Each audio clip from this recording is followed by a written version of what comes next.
Yo, what's up everybody and welcome to the channel. Today we are talking about Deiveson Figueiredo and how I think his transition into the bantamweight division will play out. In this video, I'll be previewing a potential matchup with each and every fighter of the top 10 of the bantamweight division, and let's start out with number 10, who is Pedro Munos. In this matchup, I will go with Pedro Munos. He is the real bantamweight. He isn't massive for the division, but he does have a very solid chin. He's got some pretty decent power as well, and overall his striking is pretty good. When he fought Marlon Vera, it was a very close decision. I thought Marlon Vera would win, but nevertheless, it was very close. And overall, he has impressed me throughout his career, and he has some very good offensive wrestling in his own right. I mean, very good is a very strong word, so I'll say he has pretty good offensive wrestling. And if he wants to incorporate it, he probably could get Figgy down in some scenarios. But Figgy does have very good scrambles back up to his feet and pretty decent wrestling in his own right. Figgy is a BJJ black belt and does have some pretty solid submissions, so that is something to look out for. But Munoz does have some pretty good submission defense. Overall, I just think Figgy is going to struggle with these bigger guys at bantamweight as compared to the flyweights, because he's a guy that gets hit, likes to take a shot, to give a shot, but to close that distance, it's going to be much harder for him. And while Pedro isn't the rangiest striker, I think when you go power on power and chin for chin, the bantamweight that has had success in that regard before probably will win. I would give him like probably a 55 to 60% chance of beating Figgy. And let's move on to number 9, which is Dominick Cruz. In this matchup, I'll be taking Dominick Cruz by decision, but I'm not very confident because Dominick Cruz is coming off a brutal knockout loss to Marlon Vera, in which not only was he knocked out, but he was hurt and stunned multiple times before the knockout as well. And he took so much damage, I don't think his chin will ever be able to recover to the point where it was before that fight. With that being said, I don't know if a Deiveson Figueiredo can knock out a Dominick Cruz or even connect on a Dominick Cruz who is very quick for the division and has a very unorthodox footwork style that I don't think Deiveson Figueiredo has ever dealt with in his career thus far. And not only that, Dominick Cruz has pretty good wrestling defense, so this will more than likely be a striking fight.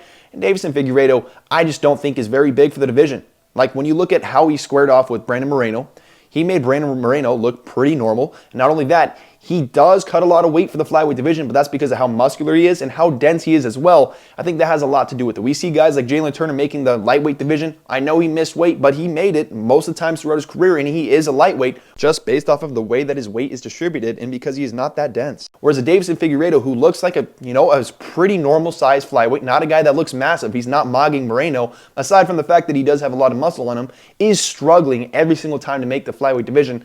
I look at Deiveson Figueiredo. I think this guy is super hittable. I mean, he's not the greatest at closing range unless he's throwing one or he's taking one to give one. And while he can do that against Dominick Cruz, because we know Dominick Cruz does have pillow hands, I think Dominick Cruz will play it very smart, be able to keep this fight at range.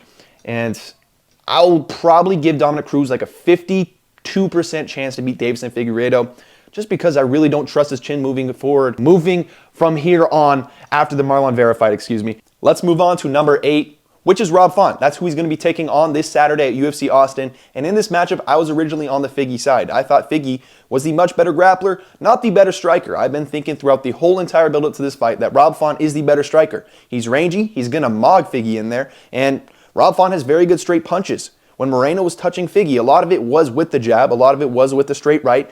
Figgy gets touched with straight punches all the time, and while he does have good head movement to a certain degree, he does get clipped with his head movement a lot as well. It gets him into some rough situations, and Rob Font is a very, very good boxer, and he's pretty quick, and he does have some underrated power in his hands. I see a lot of people saying Rob Font has a bad chin simply because he was hurt multiple times by Aldo and Marlon Vera, but these are very solid strikers that have a lot of power in their hands. And not only that, Rob Font made it to decision against both of them, and he had very, decent chin recovery. Now Marlon Vera and Aldo probably could have gotten him out of there if they really did go all in for a finish, but nevertheless, throughout his career, he has been hurt multiple times, and then he recovers and seemingly makes it to decision or comes out on top in a lot of the fights. Rob Font is so much fun to watch. He's super underrated with his striking, and I do believe with good takedown defense and maybe a better chin, because it isn't the greatest chin. He absolutely can get clipped with a big shot, and once he's hurt, that round's kind of over, because once he's hurt, he's on wobbly legs, but eventually he does recover, and he comes back pretty strong the next round almost every single time. He's a pretty technical striker. He's got very, very solid boxing. His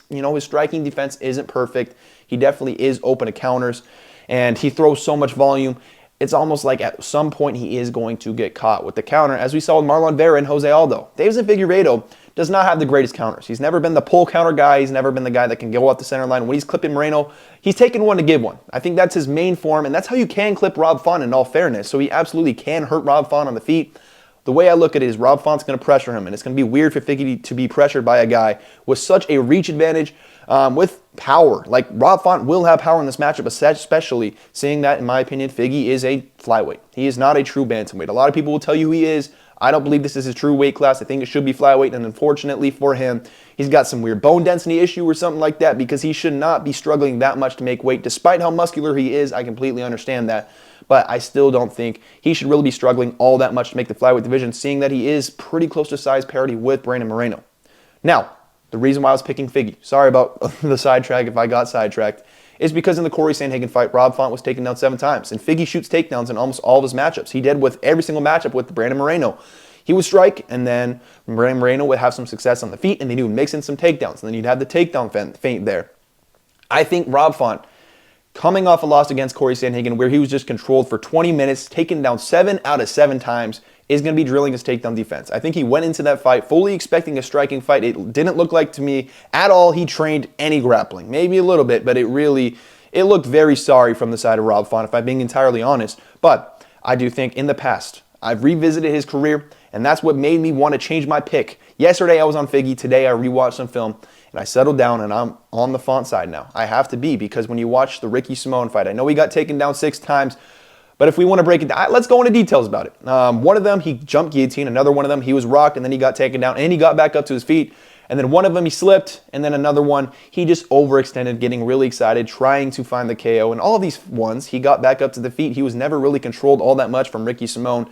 And another couple, Ricky Simón did get the takedowns from him, but he got back up to his feet. Like, his scrambles aren't that bad. I don't know what Rob Font was doing against Cory Sandhagen. That's probably the worst performance I've ever seen of him. But I'm not just going to look at that fight and just look at the most recent fight against Rob Font and say anyone can take him down and anyone can hold him there, because he has shown success in the past against Cody Garbrandt, taken down like a few times. I think it was 3 to like 5, something like that, maybe even more than that. But he kept getting back up to the feet. And in a 5-round fight, Cody Garbrandt only had 3 minutes of control time, and Cody shot at least 10 times, if I'm not mistaken. His takedown defense is there, and it gets better as the fight does go on. I think Figgy could potentially get a submission. He is the better grappler, like I mentioned. He's more dangerous on the ground. But Rob Font's probably going to keep it on the feet, especially with the strength advantage he is going to have. I trust Rob Font, man. I know he's old. They're both old, though, in all fairness. And Figgy did not look good in his recent performance against Brandon Moreno. He was getting touched up. So, yeah, originally my pick was Rob Font was going to go out there, clip Deiveson Figueiredo, and it was going to just trigger in Deiveson Figueiredo's mind, I need to grapple. And then he would get Rob Font down towards the end of round 1. And then once that happened, he would stick to the wrestle-heavy game plan. But I don't really expect that to happen here. I honestly don't. And even then, if that is the game plan from Deiveson Figueiredo, and it does turn out to be that he's going to try and crotch sniff Rob Font, I do trust Rob Font to get this back up to the feet. And I think there's a decent chance Deiveson is not really going to shoot all that many takedowns, and his game plan is not going to be to hold Rob Font down. So we're going Rob Font. I think I'm going to go like a round 2, round 3 KO. My full card predictions will drop tomorrow, and in that I will probably have the round selected by then. But Rob Font by KO, could happen by decision. I think people are going to be on notice with how underrated he is and just how good the bantamweight division is with their striking. With that being said, let's move on to number 7, which is Mr. Song Yadong. I will be going with Song Yadong in this matchup. I'm going to be giving him like a 65% chance to win this fight. Maybe even more. I'll say a 70% chance to win this fight. Song Yadong, in my opinion, is so good. Song Yadong has fantastic takedown defense. There ain't no way Figgy's going to be able to take him down. And if he takes him down, there is no way he's holding him down there. Song Yadong might be the better wrestler. He's got fantastic takedown defense. He stuffed all the takedowns from Ricky Simón. He stuffed 14 or 13 takedowns from Cory Sandhagen. And his striking is fucking good. And not only that, he's very powerful. He is fantastic boxing, and he is young, and he's improving at a rapid pace. He is truly the guy to look out for at the bantamweight division that I don't see enough people talking about. And he seems like a pretty cool dude as well. That doesn't matter. My point is Deiveson Figueiredo is hittable. Moreno was tagging him up. Song Yadong will connect. Song Yadong has the power to put his lights out. And I think Song Yadong would brutally finish him probably in like round 1. Moving on to Marlon Vera. I'm going to be going with Marlon Vera. I'm going to give Marlon Vera probably like a 60% chance to win this fight. Not as much as Song Yadong, because Figueiredo can take this fight down to the ground. Marlon Vera does not have good wrestling defense. And I could see a world where Figgy's quick enough to just wrestle, keep him down to the ground. Maybe not find a submission, but control him, do enough damage from on top. and just create problems on the feet for him. But I do think Marlon Vera, with his range, will be able to connect on the chin to Deiveson Figueiredo, potentially find the chin, or even just stuff the takedowns with the pure strength advantage. Marlon Vera has very good cardio, but he just has a great power, a great chin, very solid cardio, and I would just trust that, especially combined with his length versus a Figgy, to knock him out probably round 1, round 2, and round 3. Moving on to number 5, we have Petr Yan. I think this is a horrible matchup for Figgy. I'd probably give Yan like a 75% chance to beat Deiveson Figueiredo. He's got a pretty solid chin, and Figgy's just not going to be able to deal well with the body kicks and all the leg kicks. And just overall, Petr Yan is a fantastic striker. I would argue in a 5-round fight is probably the best striker in the division. Although Shaam Ali arguably did outstrike him because Petr Yan did resort to some wrestling to get the decision. And he didn't even win that fight. I thought it was very close, and I did lean towards Petr Yan. I wouldn't call it a robbery, but I think Petr Yan in a 5-round fight would outstrike Shaam Ali. With that being said, against Deiveson Figueiredo, I think the kicks from Petr Yan, along with the boxing range, would really be a problem for Deiveson Figueiredo, seeing that Petr Yan is pretty good off the back foot, and Petr Yan has a very solid chin as well. I think he would end up knocking out Deiveson Figueiredo. Very confident in that one, and he would stuff all the takedowns coming his way from Mr. Figgy. With that being said, let's move on to number 4, who is Cory Sandhagen. I go with Cory Sandhagen here.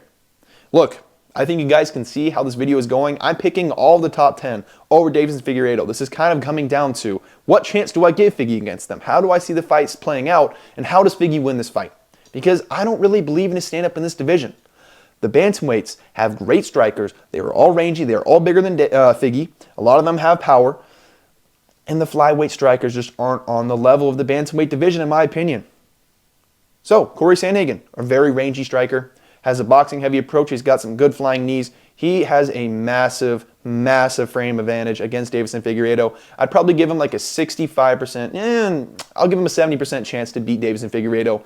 Not only because of the size advantage, because he has shown a lot of improvements in his wrestling game, and he just keeps range very well. Deiveson is going to have an absolutely horrible night trying to close the distance against a Cory Sandhagen, and Cory Sandhagen will shoot in on some takedowns, potentially, and that would potentially be his downfall because Deiveson Figueiredo might have the better submissions, and Cory Sandhagen's submission defense hasn't really been proven outside of the Aline Sterling fight, so we could see something there from Deiveson Figueiredo, but I think Cory Sandhagen would just keep this fight at range. It would look similar to the Marlon Vera versus Cory Sandhagen fight, and we would see Cory Sandhagen stay very defensively sound and then maybe get a later KO. Actually, I probably would pick Cory Sandhagen by KO just because, dude, I don't trust Figgy's chin at 135. I've said this multiple times throughout the video. I'm sorry if I'm repeating myself. I just have to keep saying it. I like Figgy.